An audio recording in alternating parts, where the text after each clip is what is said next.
So we meet again, and I feel like I need to have like a second dressing gown or something so that you don't think I'm a slob and I literally live in like one piece of clothing all the time.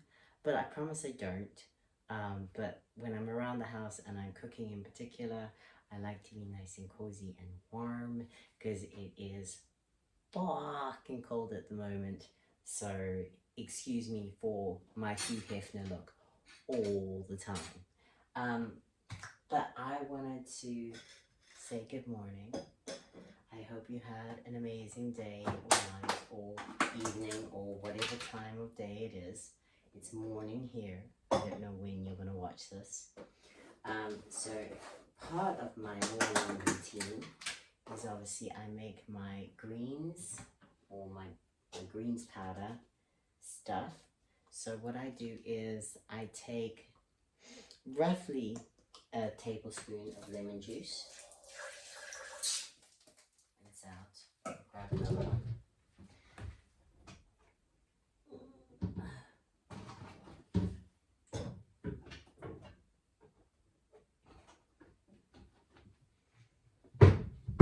Ideally fresh lemon juice, but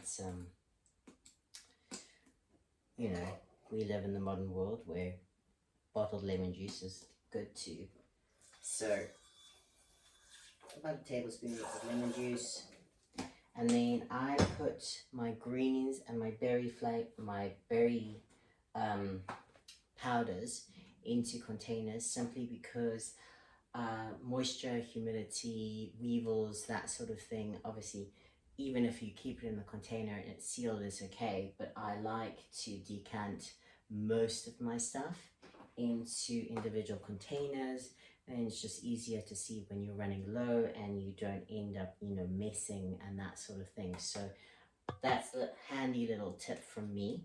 So I do 5 grams of berry, and then I do 5 grams of greens. Just you get anyone that has like at least 5 different ingredients. I mean, the point is just getting as many micros as you can. So the more ingredients in it, the better. In South Africa, we had a really great greens. It tasted like grass, quite literally, but it had all the fungi, and I think it was like 30 different ingredients, spirulina, you know, all ashwagandha, all the different ones, but we can't get that one here, so we just get like the one that is the best, but it doesn't have the fungi. If you can get like a greens combination that has fungi and the greens, you know, especially look for ones that have like ashwagandha and that sort of thing in it, because those are also really good for you as well. So I just use one of these teaspoons that you get in gym, you know, portion things, and I just save them every single time I get a container and it has a spoon in it. I save the spoon just in case I want to use it for something else, because the greens tend not to come with a spoon, so I just hoard spoons. And then along with that, I use creatine. So boring, bland old creatine. I like this one because it's pure powder, third-party lab tested. Whether that's true or not, who knows, but creatine's creatine. So just make sure, you know, you get one that looks legit. And I put that in, and that's pretty much my morning juice. Then I'll just fill up the glass and down that first thing in the morning. And then I just wanted to say, I've also mass cooked my rice, and I fucking love rice. Like literally, it is one of my favorite things to eat. I grew up on brown rice, which is really nutty in flavor, but I have this addiction to white rice. I absolutely love it. and fresh white rice like is the best, like, because I mass cook it, so I only cook it about once a week. But when it's fresh, I just kind of eat it out of the pot. I love it so much. But then of course I'm not weighing it out, so then I have to compensate, because I kind of just like nibble on the fresh rice. Tips for cooking rice. This is my personal favorite way of cooking it. I literally just put about a quarter of the pot filled with rice and literally fill it to the brim with water. Bring it to the boil. As soon as it starts boiling, turn off the stove, put the lid on completely and leave it, and just the natural heat from bringing it to the boil will cook the rice through thoroughly. And then as soon as it looks like it's pretty much cooked, I drain off the excess, and that stops it turning mushy, one, and stops you burning the rice because you haven't added enough water. So that's the way I cook it. I'm sure everyone has their own way of cooking it, but that's the way I like to cook my rice, and it's kind of like my foolproof way of not burning it and also not mushing it up. I watched a video on people who rinse their rice and that sort of thing, and how, you know, first world country, we don't necessarily do that anymore because the rice is clean. But I know a lot of third world countries and whatnot will wash their rice because of weevils and that sort of thing. But I don't. I literally just whack it into the pot, fill it with water, oh, and salt, water and salt, and then bring it to the boil, put the lid on completely, and leave it to absorb all the water and drain off the excess so it doesn't turn to mush. But that is my morning routine. So then I'm gonna eat, have some rice, even though it's not on the agenda, but it's yummy, nice and fresh and warm. And then I'll get ready for gym. Today, it's upper body again. Surprise, surprise, it's upper body all week today. And contrary to popular belief of the bro split, which is, you know, train one muscle group a day, I personally like to train the smaller muscle groups multiple times a week because they are so small, they recover a lot faster and you can hit them more often. And I found in particular, like when I was just doing the bro split, my shoulders just didn't grow. Like no matter what I did, they just didn't grow. And then I started hitting shoulders almost every single day and they really like puffed up. So it's one of those, just because it's been common to do doesn't necessarily mean it works, and doesn't necessarily mean it works for you. And what works for me won't necessarily work for you. So I recommend, don't be so, you know, narrow-minded that you just do one form of workouts and that's all you do. Vary things, periodize, try different methodologies and see what actually works. And obviously with bodybuilding, it won't happen overnight. It won't happen in a week or 2 weeks. You have to give it like 6 months to actually see if what you're doing is resulting. And more often than not, whatever method you do will be beneficial in some regard. But I personally find that working the smaller muscle groups multiple times a week is far better than just doing shoulders once, you know, arms once, and that's it. Yeah, so we worked a bit of shoulders and biceps and lats yesterday, but because we only worked lats, we didn't work, you know, a lot of the lower back, etc., etc. I will be doing back again today. We're going to be doing some rows again, mostly body weight this week, just simply because I'm at home. I'm limited with the amount of equipment I've got, and yeah, so again, upper body every day this week. If you are following along and you do want to do a lower body, obviously do it. I can't because of my hamstring, but I will be back at it from next week. But for now, that is my morning juice. I'm gonna have my, I'll even show you, because, you know, I'm that unpredictable.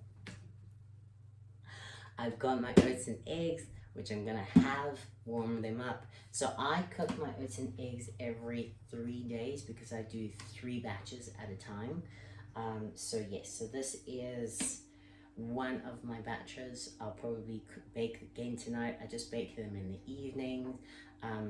One, so that I can let them cool down, stick them in the fridge, and 2, it's easier to clean, honestly. Like if you bake it and then try to eat it straight away, it's a lot harder to clean.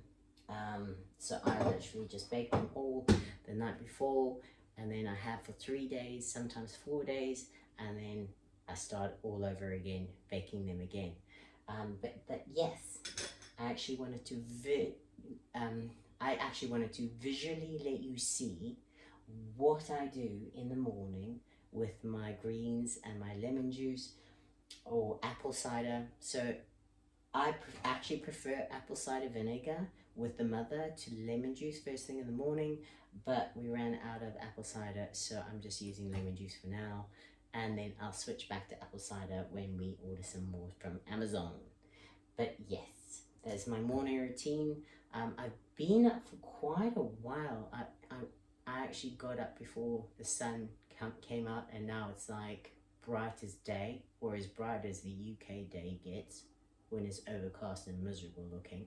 So I'm gonna make a coffee because it's been at least an hour. Well, it's been more like 2 hours.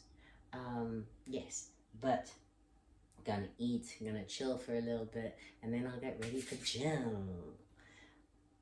Join me in a bit.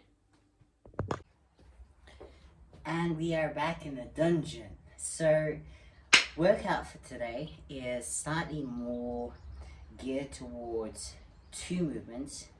One being a 1-arm pull-up, so a very advanced move, and I can't do one. So take everything that I'm about to do with a giant pinch of salt, because obviously I'm working towards it. So I'm theorizing what are the best elements to do to work up to that 1-arm pull-up. I do watch a lot of fitness FAQ or FAQ fitness. I don't know which way around it is. If you don't follow him and you're into calisthenics, follow him, because a lot of advice I get about calisthenics, form and correct posture and whatnot, is from him. So go check him out. And what I'm actually doing are a lot of elements that I got from him. I don't follow any of his programs. It's literally just like 1 or 2 things from Instagram and YouTube that he's put up. So I'm doing a 1-arm pull-up series of different elements to build towards a 1-arm pull-up, and I'm also strengthening my shoulders to help with handstands, and eventually down the road planche again.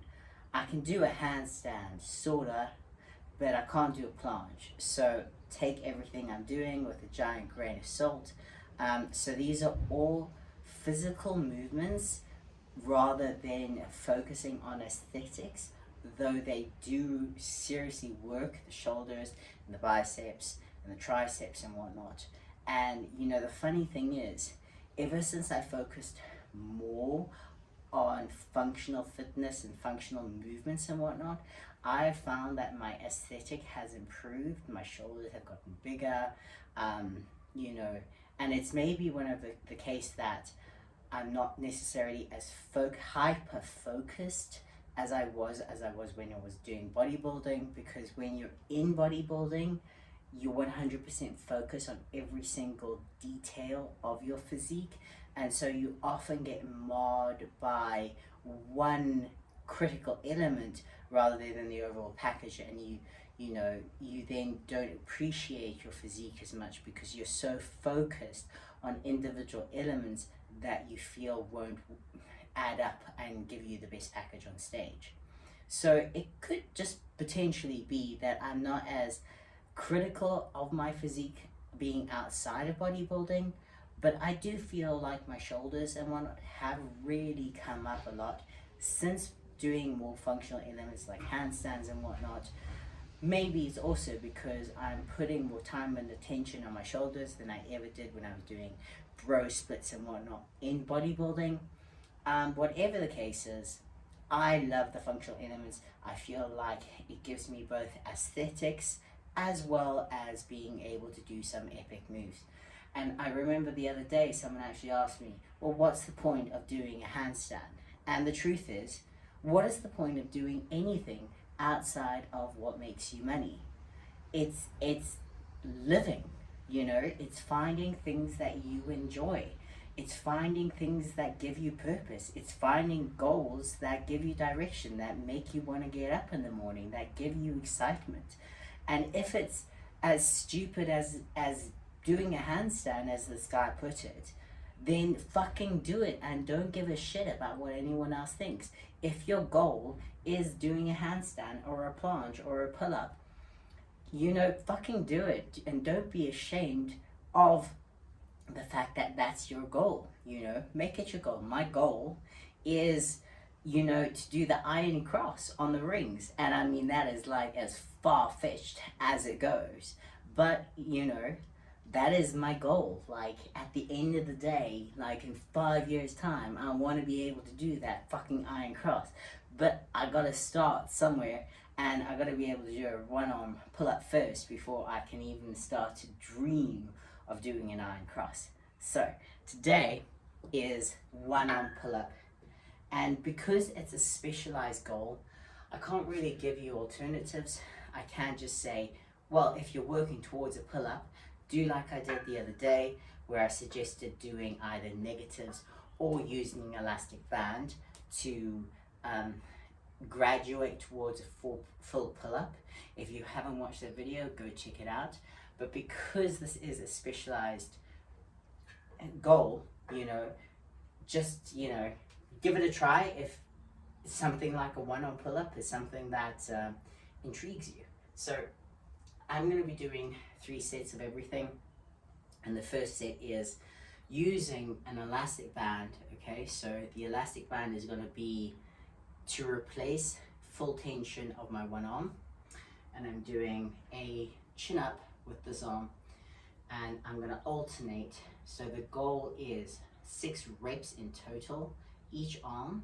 I'm probably going to do 3 or 4, then 2 to 3 depending on how many I've got left, and that's my first working set.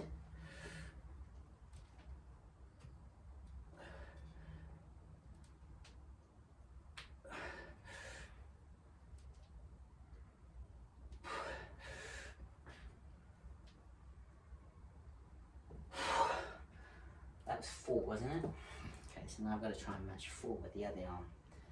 Oh. Okay, so the goal is to put as little tension on this arm that's holding the elastic band, and predominantly do it with the hand that's actually on the bar. Easier said than done. I'm not at that point where I can put minimal resistance on the band.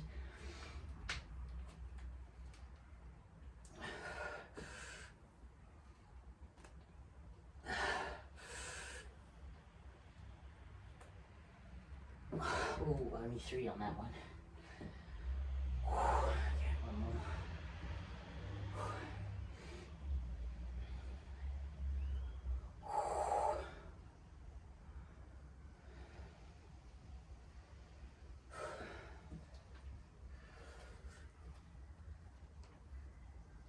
Okay, short cup.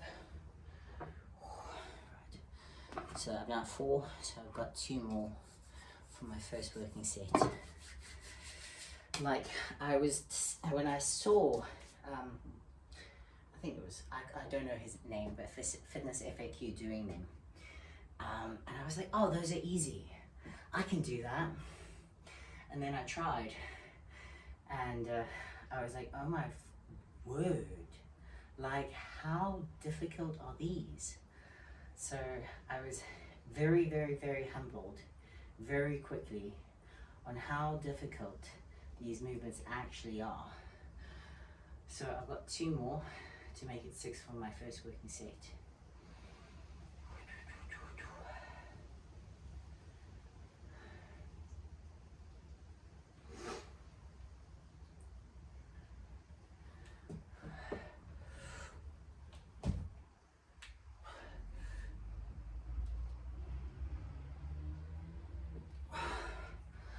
a bit better. 2 more.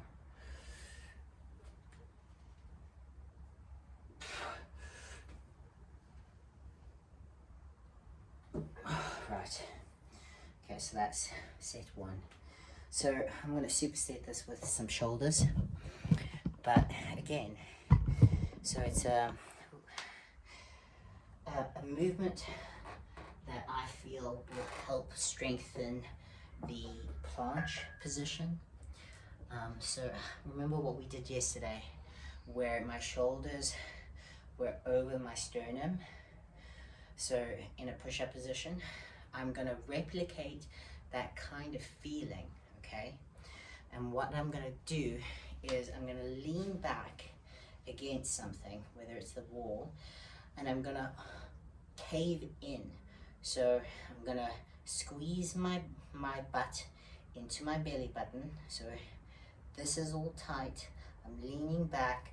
I'm caved in. My upper abs are really squeezed tight, okay? Like I'm in that hollow position as if I were on the floor. And whilst I'm in that position, so nice and tight, I'm going to take a plate, okay? So you can see I'm like that, okay? And I'm going to slowly stand up and keep my scapula expanded. And I'm going to do as many reps as I possibly can. Make sure you push that plate out completely. Really extend.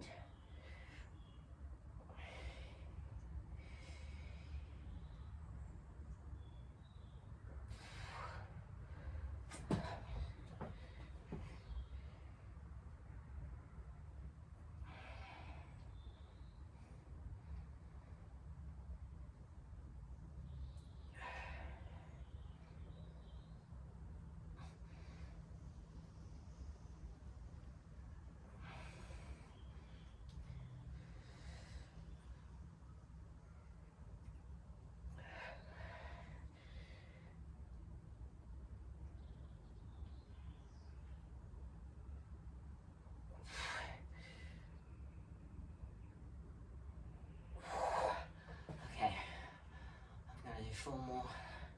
Shake it out a little bit.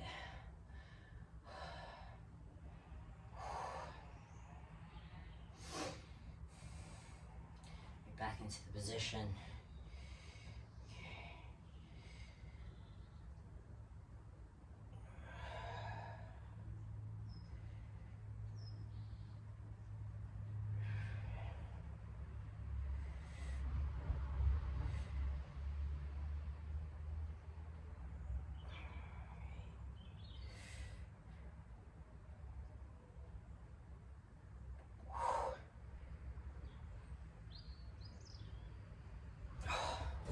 Right, so that's set 1. I'm going to do 2 more sets. It's either I cut off or I just fast forward through it. I think I'll just cut off and then I'll move on to the next exercise. So I'll catch you in 2 sets time, superset, and I'll run through the next 2 exercises that I do. Okay, so my reps, I kept with 6 and 12 for both exercises. So six single arm pull up with elastic band each arm, and then 12 I don't know what you would call it, front raisers but with a hollow hold. And by the end of it, I ended up breaking the pull-ups into 2-2-2. So, you know, if you can't do all of them, or if you have to do singles, or if you drop the reps, then do so. Like, it's deceptively difficult, and that's me saying it. You know, I just find it remarkable how, you know, one movement you can do, and then you try and do another movement, and it's just, wow, it can humble you so quickly. And that's the thing about body weight movements is, you know, with bodybuilding and using weights, you can almost manipulate them a lot of the time. you can't manipulate your body. You can't manipulate how much you weigh. You know, if you can't pull yourself up, you can't pull yourself up. You can't manipulate that, you know. Yes, you can jump, or you can use elastic bands, or you can kip, which is where CrossFitters are great, because, you know, they kip, and that's the one thing that I hate about CrossFit, is the fact that they teach kipping before strict, and it should be the opposite way around. You should be learning to do a strict pull-up before you teach yourself how to kip, because the kipping motion can injure your shoulders and strain your shoulders, because it's such a jarring movement, you know. And if you're not able to control yourself and strong enough to actually stabilize all those muscles, and then you're fucking kipping and swinging yourself around the bar, you know, that's where injuries can occur. So I am 100% for strict technique first and foremost. Once you can do strict full range of motion technique, then you can start at learning to cheat it, and that's for bodybuilding as well.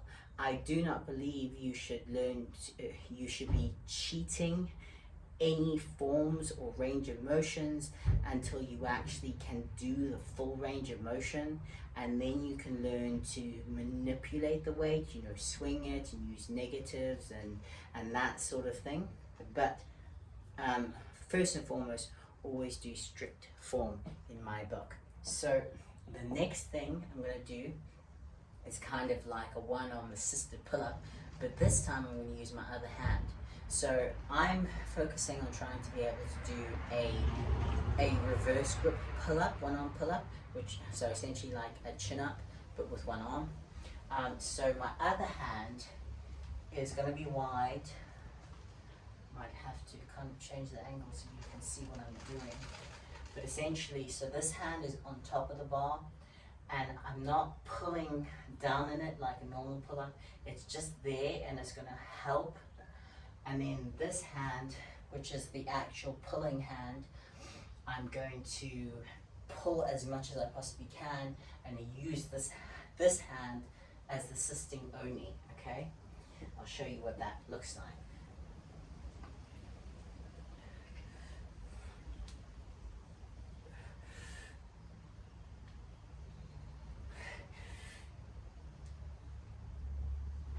Okay, so that was 4. Deceiving again. Okay, I'm going to try and do 4 with the other hand now, so you can kind of get an idea of what I'm talking about. Okay.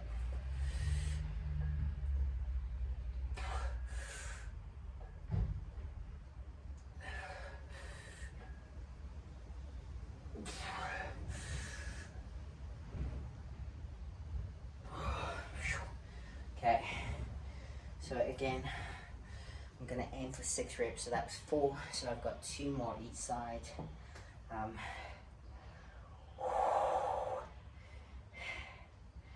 It's really fucking difficult. I love it, but it's so hard. Okay, so I've got 2 more each side.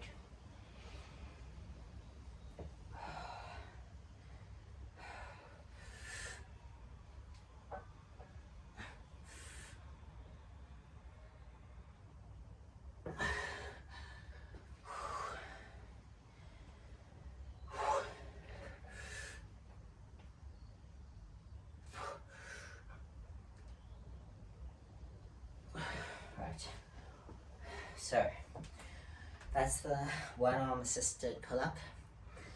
Then I'm going to do loo raises. So loo raises was developed by, I don't know if any of you are into weightlifting, but one of the most famous in our generation Olympic lifters is Lu Zhaojing.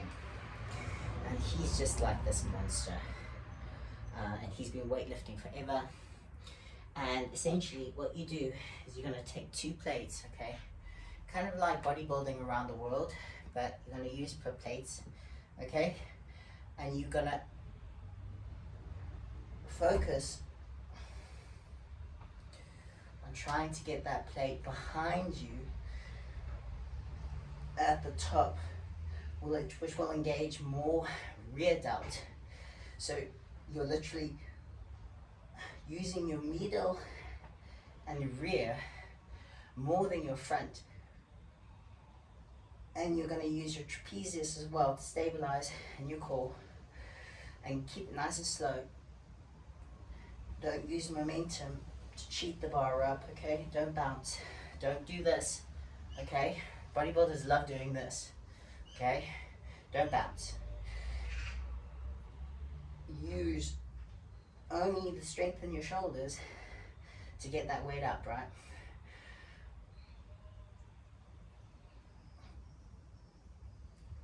Fuck.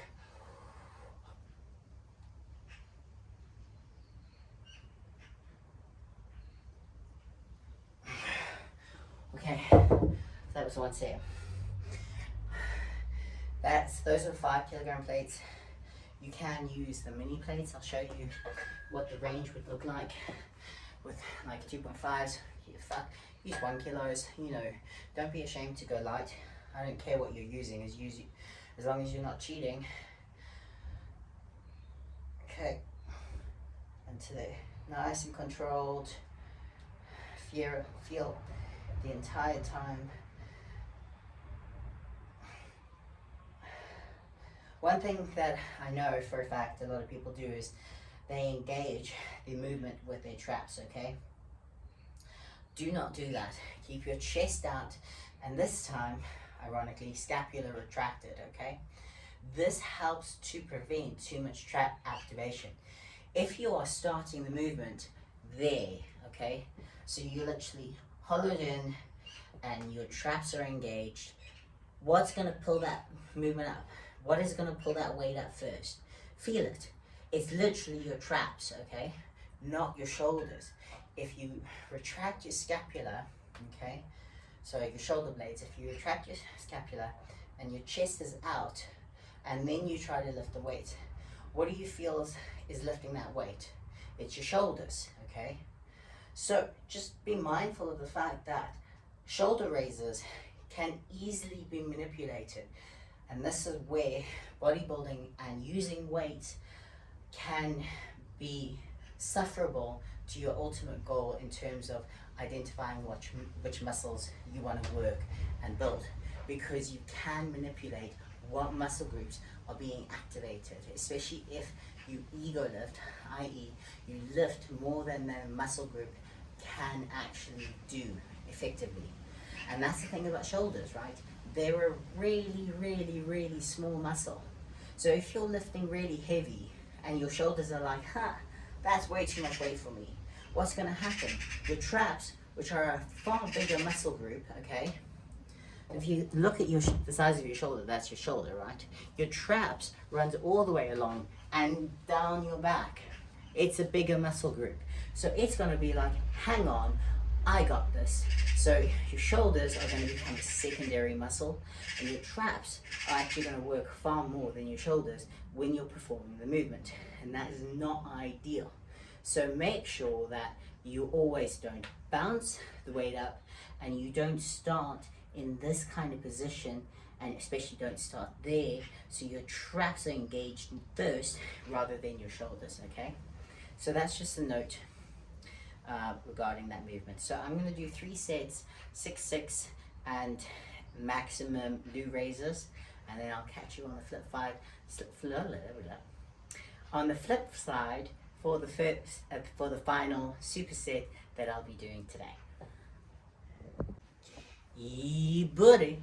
Okay, so we're on to our final superset, and that is 1 arm pull-up hold, and then something to help with the handstand positioning strength for your anterior medial delt. Okay, so that is going to simulate the handstand pressing kind of movement and help stabilize that. So that's the reason that I'm doing that.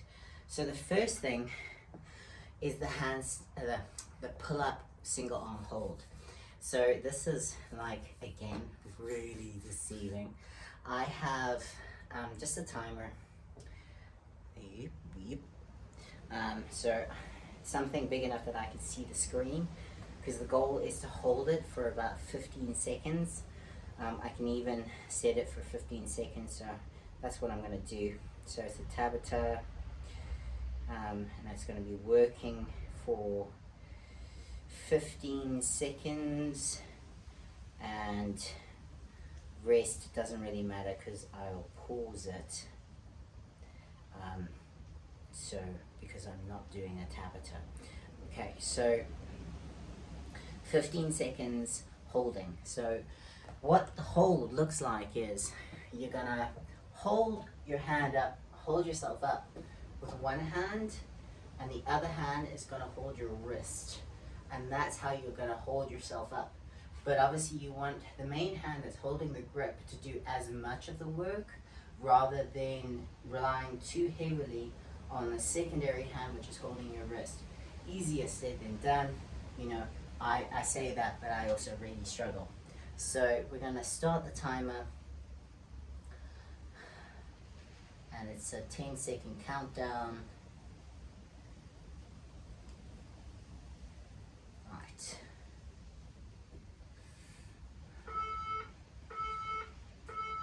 Let's go.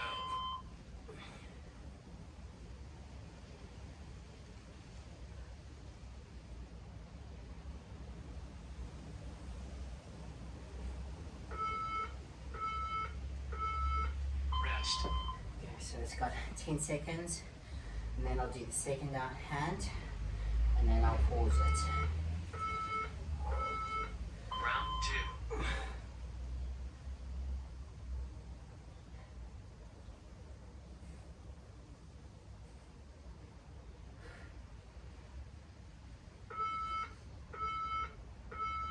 Rest.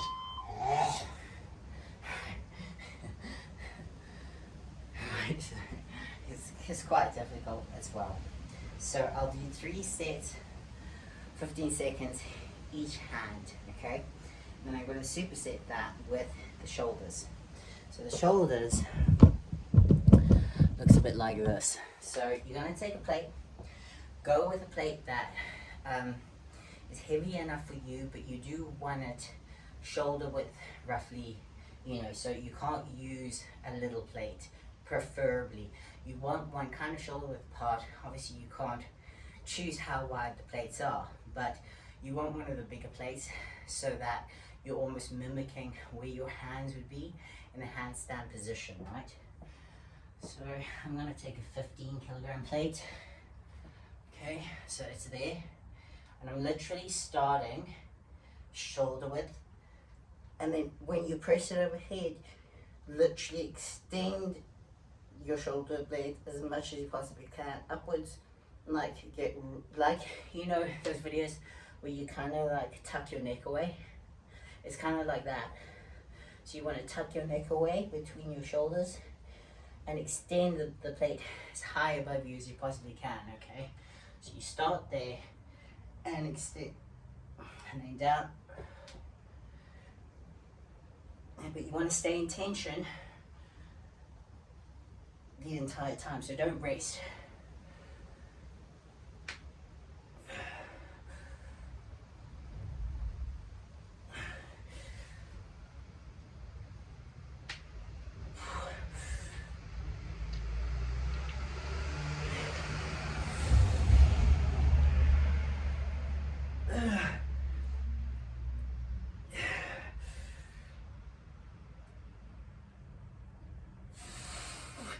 Keep your core tight.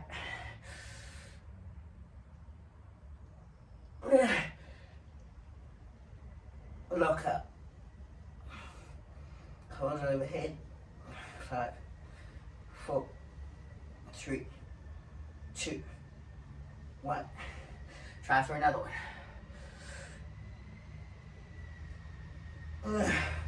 5, 4, 3, 2, 1.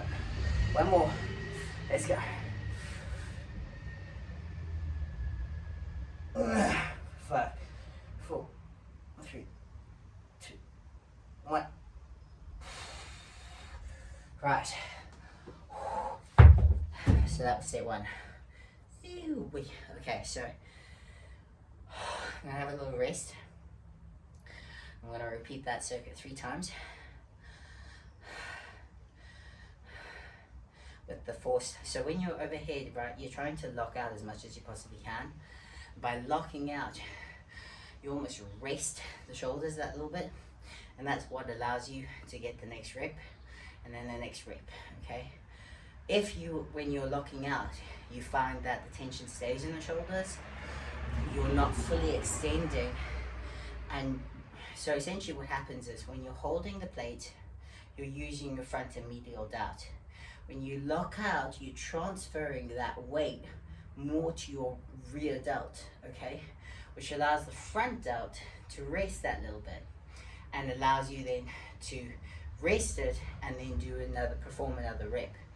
If you are, when you lock out, that plate is staying in front of you because of lack of range of motion, then that is an area that you are now aware of that you need to address, that your shoulder rotation from front to rear isn't as mobile as it could be.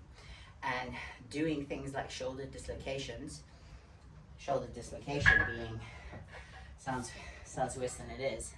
This is a shoulder dislocation. So you take a PVC pipe or broomstick or something, right, and you literally just go around and try to go as narrow as you possibly can.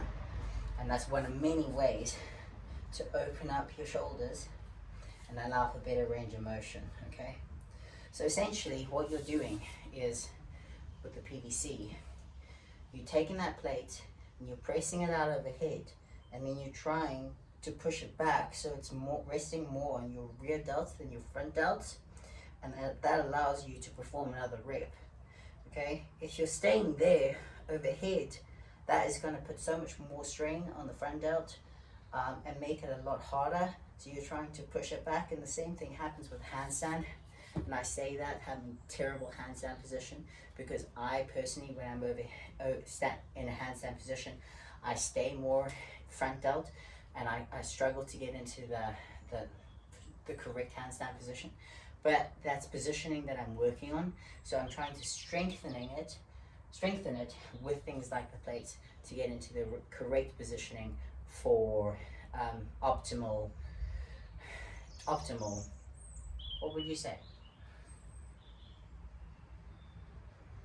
I don't know, optimal posture? I don't know. To make it optimal so that I'm not fatiguing my shoulders as much as I could be, making the movement easier, and putting the weight through the center line of my body rather than manipulating it and putting extra strain on my body and making myself heavier than I need to. That makes sense. In my head it makes sense. I don't know if it makes too sense to you. Anyway, I'm blabbering on now. So that is today's workout. More of an advanced workout. So if your goals are more calisthenics based and something like this intrigues you, give it a go. Comment below, share, like, let me know what you think, and please keep me posted on your progress and your training. Have a lovely day, and remember, do something that makes you proud every single day.